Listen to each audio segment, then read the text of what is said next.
In the dense forest of central India, a war is being waged. One that really makes headlines. And is fought not just with guns, but with policies, prisons, and silence. It is a war against India's most marginalized, the Adivasis. In early 2025 alone, security forces killed over 200 alleged Maoists. 21 मार्च 2026 को What lies behind these killings? Who benefits from the violence? And why should you be concerned? इस देश से नक्सलवाद समाप्त।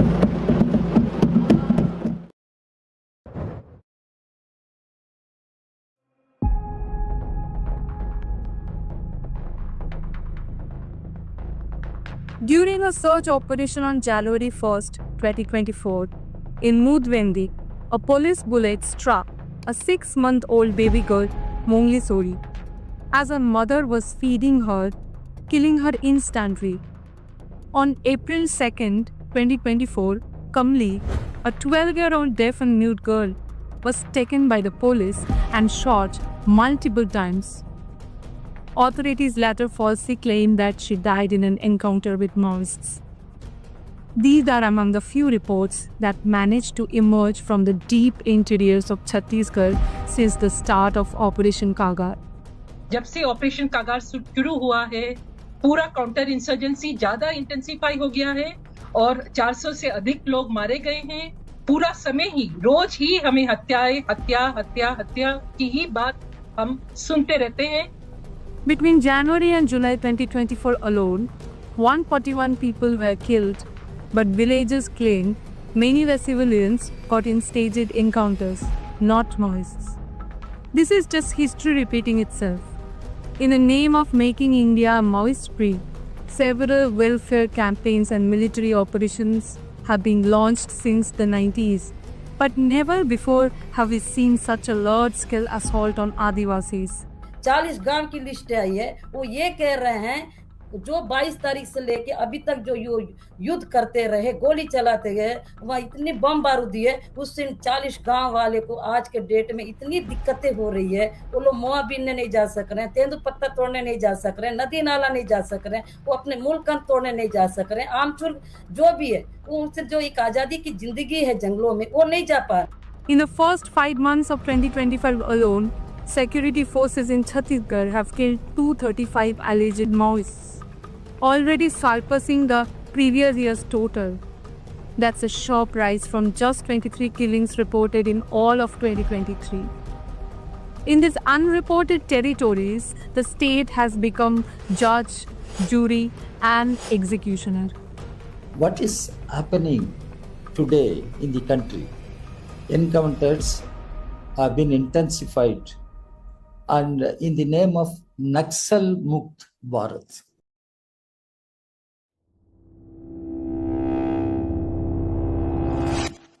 To understand Operation Kagar better, let's look at the bigger picture. What role does the Sangh Parivar play in it? A high-level brainstorming meeting, the Chintan Shivir, was held in Surajkund. It was attended by Home Ministers, Home Secretaries and paramilitary officers. The objective, to draft an action plan for the implementation of Vision 2047. So after BJP has come to power in both the Chhattisgarh and center, the repression has tremendously increased. After BJP has come into power, it has developed a national action plan. So since then, there is a quality to live in states' way of dealing the state's counter-insurgency strategy. Around the same time, an official RSS statement declared 2047 as the target year to realize the Hindu Rashtra. These are not mere coincidence. Hindustan Hindu राष्ट्र है, ये सत्य है। The creation of a crony corporate Hindutva state isn't just an ideological or cultural project for the Sangh Parivar. It's a political, military and administrative strategy being executed by the BJP government. BJP, RSS combined, they want to impose a monolithic, illiberal, socio-political order on the people and handing over all mineral-rich resources to the corporate houses. The Ministry of Environment granted forest clearance to Lloyd Metals and Energy Limited for an iron ore beneficiation plant in Gadchiroli, Maharashtra. The approval allowed the diversion of 937 hectares of forest land and the felling of approximately 1.2 lakh trees. These happened just after DRG Jawans killed CPI Maoist General Secretary Nammala Kesav Rao, alias Basav Raju. Coincidence? While the state wages war on the revolutionaries, a quieter force advances, the Maoists. We have to understand the last 10 years that we have seen, and even before that also, the emphasis of the state in especially the mineral-rich forest areas where the tribals are the majority.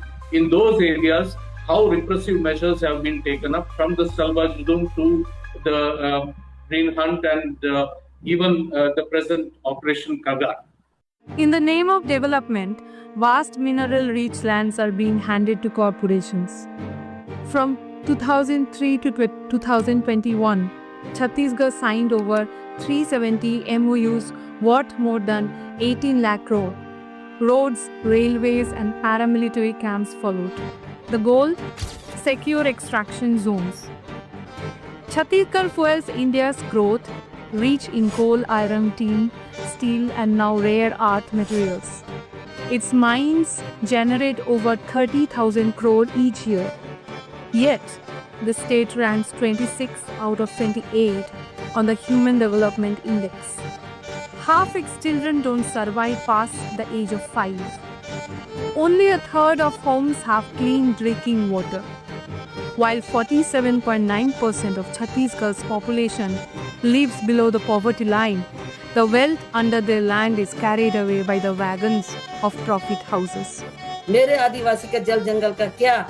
मेरे आदिवासी का मुल्क का तोड़ने जाने के लिए आज इतना खतरा रहे, उसका क्या? वो तो भूखे मरने के लिए मजबूर हो रहे हैं। प्यास को पानी पीने लगे, प्यास लग रहा है तो पानी लेने जाने के लिए डर रहे हैं। ना उनके पास बोर है, ना उनके पास शिक्षा है, ना उनके पास स्कूल है, ना उनके पास अस्पताल है। बस्तर में ये सभी कुछ जो हो रहा है माओवादियों के नाम पर हो रहा है, मगर ये कॉर्पोरेट्स के हित में हो रहा है। इसके पीछे करोड़ों के पैसे का खेल चल रहा है।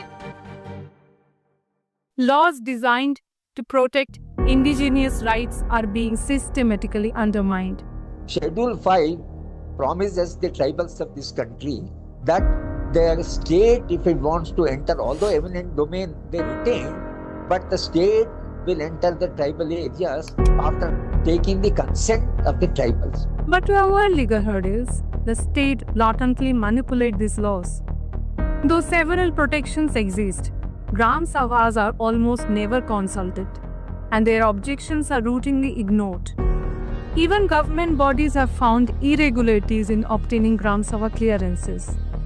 To avoid legal battles, the Ministry of Environment amended the forest conservation rules, allowing forest land diversion for security infrastructure without requiring Gram Sabha consent. This is not a new strategy for the BJP. In 2014, the Supreme Court cancelled over 200 coal blocks allocations made between 1993 and 2011, calling them illegal. In response, the Coal Mines Special Provisions Act was passed, opening up commercial coal mining to private players for the first time since the 1970s. Further, in 2023, acts were amended to introduce exploration licenses.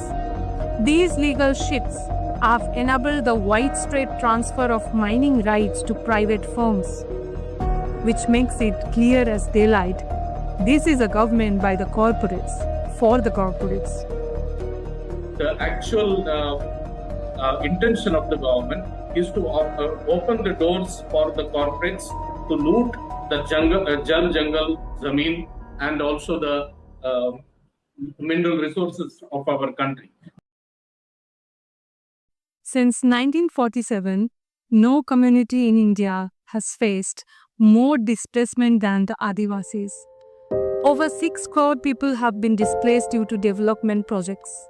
And though they are just 8% of India's population, Adivasis constitute nearly 14% of those displaced. In the name of fighting Maoists, the Moolvasis of Bastar are battered with eviction and violence.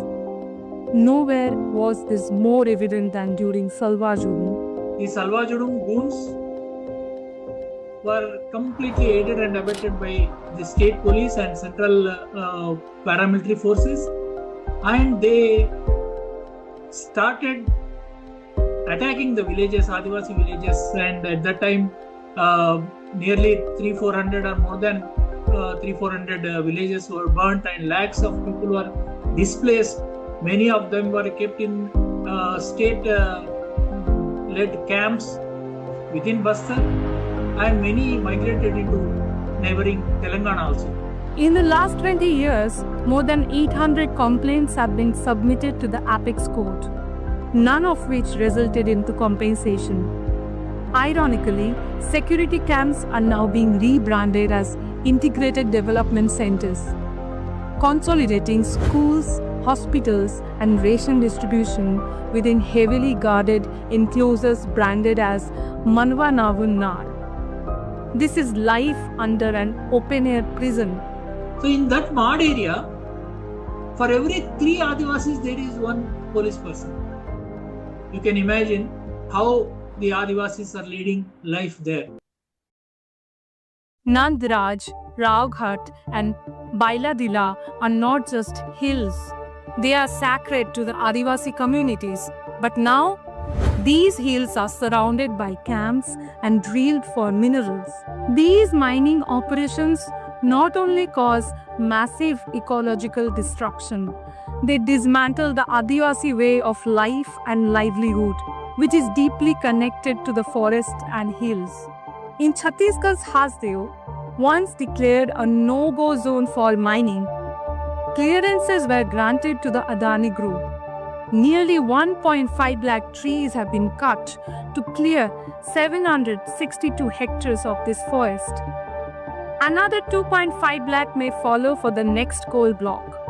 In that Mad area, now army has trying to take over 54,000 hectares of forest in the name of maneuvering. So between Sonpur and Garpa villages, the army is trying to take 54,543 hectares. So the collector is issuing notices to the Adivasis residing there to vacate those places and hand it over to the government. A systematic erasure of people, rights, and forests, all under the banner of making India Nakshal Mukt. Operation Kagar is the latest push to establish a corporate Hindu Rashtra, the Sangh Parivar's ultimate goal. क्यों एक से एक अभियान चला रही है? कभी बोल रही है नक्सल मुक्त गांव बनाएंगे, नक्सल मुक्त बस्तर बनाएंगे. अरे भाई, मेरे को तो यही लग रहा है कोई नक्सल मुक्त वाली बस्तर नहीं बनाना, आदिवासी मुक्त बस्तर इन लोग बनाए, क्योंकि आदिवासी नहीं रहना चाहते, उन लोग आदिवासी को रखना ही नहीं चाहते. The Indian state has crossed a chilling new threshold. It is now conducting aerial bombings on its own people. At least 5 drone strikes have been reported on Adivasi villages since 2021. On 13th January, aerial bombing took place in Bastar, and this was the 5th instance of aerial bombing. In Bastar, in central India, when this aerial bombing is done, they are completely denying it. In India's long history of counter-insurgency, never before has the state bombed its own citizens. Operation Kagar isn't new. It's the latest chapter in a long-running war. It follows earlier campaigns like Jan Jagaran Abhiyan, Salwa Judum, Operation Green Hunt, and Samadhan Prahar. In 2011, the Supreme Court declared Salwa Judum unconstitutional and ordered the disbanding of its SPO force. But within months, the state simply renamed it. By 2013, the District Reserve Guard was born. Same strategy, new batch. Lakhs of CRPF personnel and not only CRPF, CIS, ITBP, Indo-Tibetan Border Police, who are to guard the Indo-Tibetan border, now they are deployed in Bastar. Sashastra Seema Bal, who are to be there in Nepal and India border, they are now in Bastar. So the Bastar is seen as though it is some enemical country. Over 612 fortified police stations now dot Bastar, many on unsurveyed land. In Chhattisgarh, there is one armed personnel for every 9 civilians. Even the Indian Air Force, ISRO, NTRO are now involved in this operation. And now the war has gone high-tech.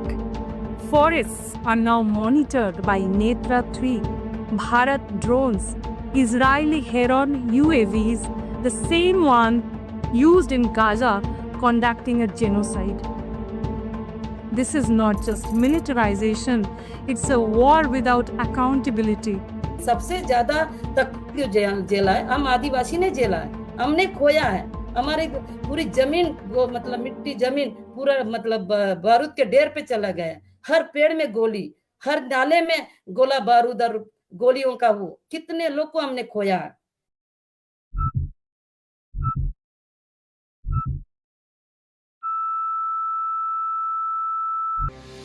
So what does living under seas actually look like? Whether going to the market, the school, the hospital, or simply fetching water, Adivasis are stopped and questioned by armed personnel. A security camp near the village does not mean safety.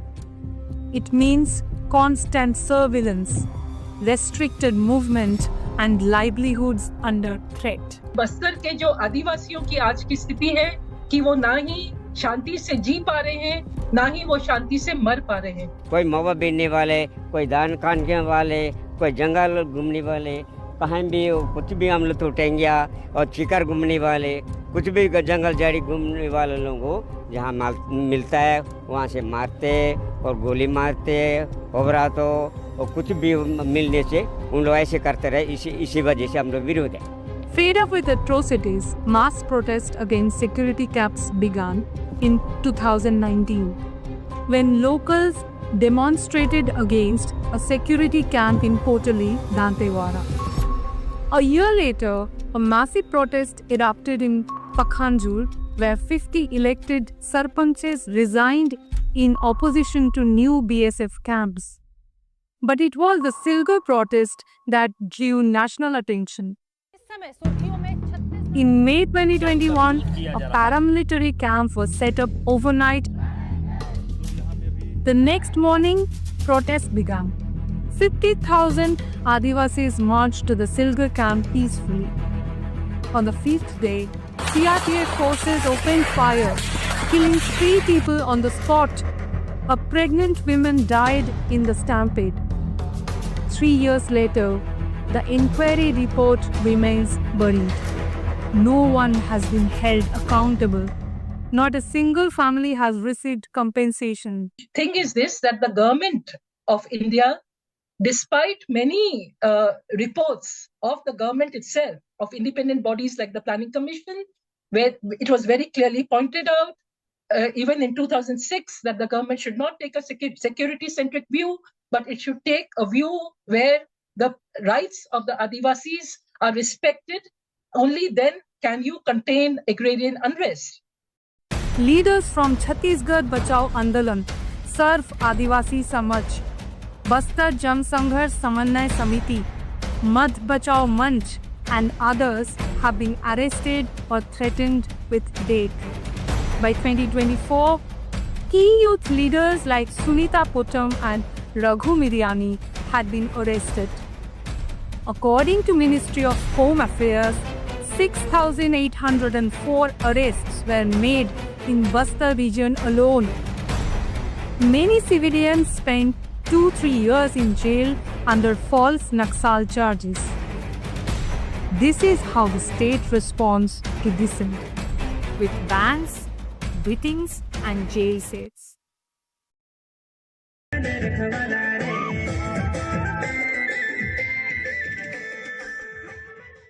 But the double-engine government of Chhattisgarh praises itself as a benevolent state who wants to create opportunities for surrendered Maoists. Banners celebrating surrendered Maoists are plastered across villages under the state's Lawn Varatu campaign. ऐसा वक्त आ गया है, बच्चे नहीं बच रहे, बच्चे की हत्या कर दी जा रही है, बूढ़े की हत्या कर दी जा रही है, और यह महिलाओं के साथ इतना वो करके उसकी मतलब बलात्कार किया जा रहा है। अब इंसानों को पत्थर खिलाया जा रहा है, जबरदस्ती सरेंडर किया जा रहा है। क्या बोल रहे हैं? कितने लोग को सरेंडर कर रहे हैं? या फिर तुम मरना चाहते हो, या जेल जाना चाहते हो, या बलात्कार करना चाहते हो, या मुखबरी बनना चाहते हो, क्या करना चाहते हो? बता, तो इंसान क्या करेगा? But behind the posters lies a darker reality. Many who surrendered were never Maoists. Some were falsely accused, others named during police interrogations. Several say they were forced to surrender under the threat of arrest. The scheme has been marred by allegations, custodial deaths, pressured surrenders, and fund misappropriation. ऐसा कैसा किसी महिला को थाना के अंदर बुला के नक्सली बना रहे हो, उसके बाद आप 500 समय पर चल रहे हो, ये कहाँ का नियम है? महिला तो अंगूठा चापे सर, वो बोले आपको क्यों बुलाए, बोले बुलाए साइन करो, बोले अंगूठा दबाए, टिप कुछ नहीं लिखा गया था, अभी टिप लिखा जा रहा है कि 2006 से नक्सली थी, इनको भी होश आ रहा है का 2006 का मैटर है, तो वही बोला जा रहा है। और महिला को बोला जा रहा है जाओ तीर लेके आओ, फोटो खिंचवाना है, ये क्या फोटो खिंचाने का सेशन है क्या? In Dantewada, 20-year-old Pandey Kawasi took her own life after being tortured as a surrendered Maoist. Her mother says she was innocent. Villagers and informants are routinely labeled as Naxals just to meet surrender targets. And yet, media reports from 2021 reveal that only 3% of those who surrendered qualified for rehabilitation. With the government implementing the Naxalite Surrender Policy 2025, a new trend is emerging. More encounter deaths, fewer arrests. This is also happening because the police are given monetary incentive to kill. If somebody is captured and killed, if already some reward is there and somehow is, then that reward is distributed among those forces who have participated in that action. The surge in killings is not a coincidence, it's a policy monetized.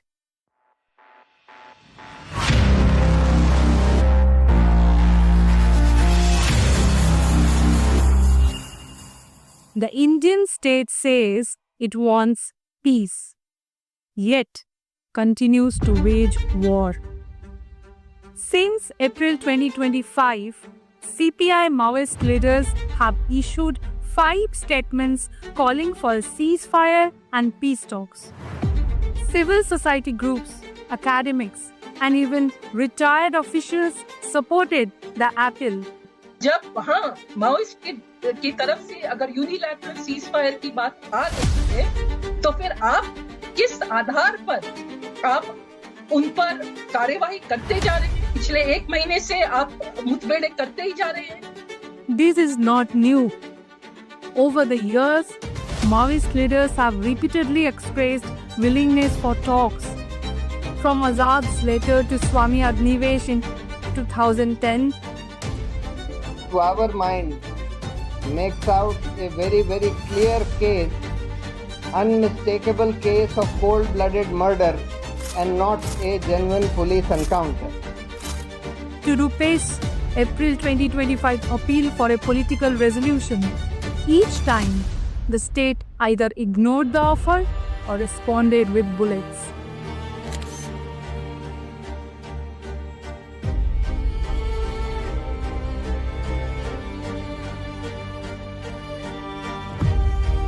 The BJP government treats this not as a socio-political issue but as a law and order problem. Government should engage in dialogue with concerned stakeholders. Dialogue is the way to find political solution. So why is peace always off the table? Because war justifies surveillance, militarization, and the silencing of dissent. Not just in forests, but in cities too. So let's talk about why should you be concerned. Today, if we step back and look at the political landscape of the country, it becomes clear this is not just one operation. It's not just a war against Maoists. Under the Suraj Kund strategy, the Modi government has steadily eliminated political, intellectual, and cultural opposition, branding critics as urban Naxals or pen-building Naxals. The new frontiers of war, what we call as the fourth generation warfare, is the civil society. Writers, artists, activists, even students have been jailed under UAPA and anti-terror charges. The Bhima Koregaon case revealed the extent of the crackdown.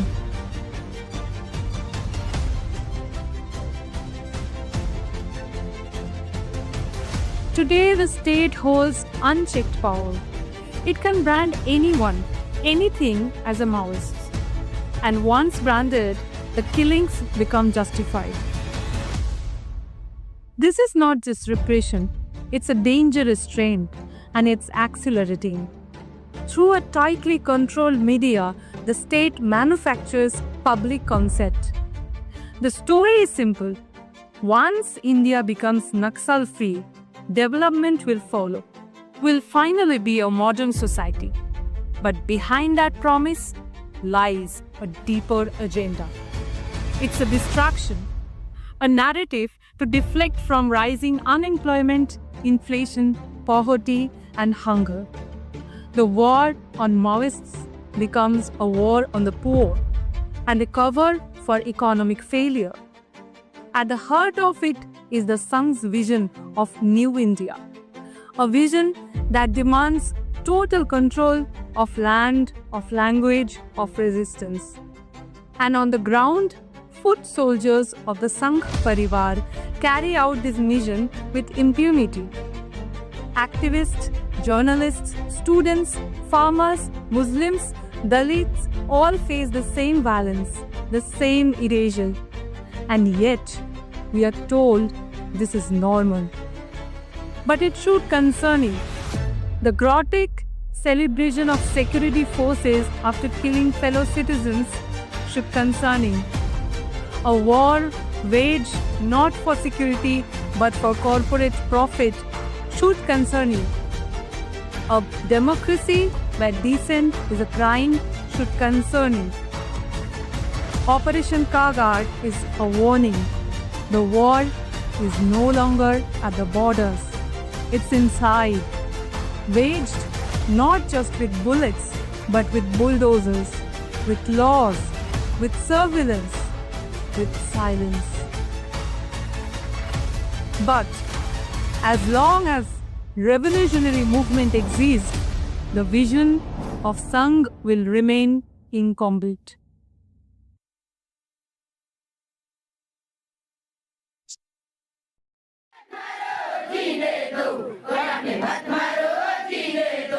प्रधानमंत्री मोदी जी हमें मत मारो जीने दो हमें मत मारो जीने दो गृह मंत्री अमित शाह हमें मत मारो जीने दो हमें मत मारो जीने दो